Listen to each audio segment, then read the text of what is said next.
Now, the title company in Colorado typically will do the closing. This is a question a lot of folks have. Do you use an attorney? Typically not, but you're welcome to, and we're supposed to encourage that. But typically the title company and the realtors can get most of the things taken care of for you, so you don't have any questions at closing. No questions at closing. My goodness, they give you a stack of papers that thick that you have to sign. Do you want to read them all? You're welcome to, and the title company will be happy to provide them to you. It's pretty much standard stuff, and we get used to it. That doesn't mean you are. So if you want to see them, go ahead and ask for them. And the title company, they kind of act as what we call an escrow agent. They assemble all the documents. They bring in the deed. They get the bill of sale. They get the water and sewer payoff statements. They do everything except the electricity, the cable TV, and the telephone, and the natural gas.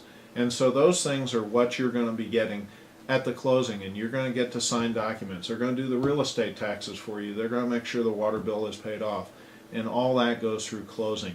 And that's what we call it. It's close escrow in other states.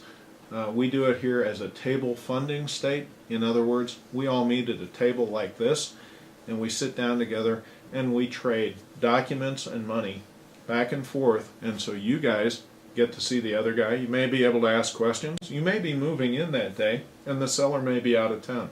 But typically we do meet the other party at the closing, and that's an important part of the puzzle, because sometimes the seller wants to explain how to turn on the sprinkler system, or how to turn off this, or why this wire is hanging in this wall the way it is.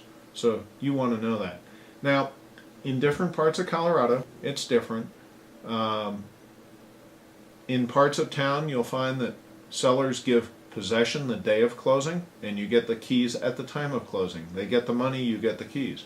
There are other sellers who want a couple, 3 days, typically 72 hours, to move out and get into their new house before they give you the keys. Either one's acceptable. The key part is that the seller knows that they have to keep the property insured in that period while they're moving out, even though you own it. And they do. We just need to make sure they're told that.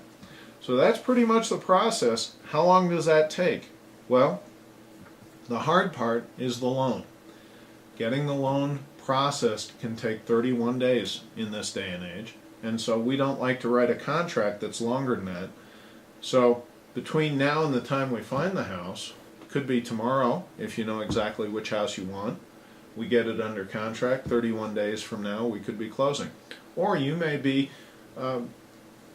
more, I don't know where I want to live, and let's look at a lot of stuff. And we may send you an email search for hours and months and years, and you may look at them and decide finally, yeah, I do want Littleton, or I do want Highlands Ranch, or I really want to be in Castle Rock or Lone Tree. Those are choices you get to make. I'm happy to help you do it, because frankly, while I care which house you live in, I'm not going to live with you. I know, you're sad, but that's okay. We do that, and it's going to be your home, and that's what I want it to be, and I want you to be happy in it, whichever town and whatever part of Denver you live in. Thanks for taking a look at this. Let me know where else I can help.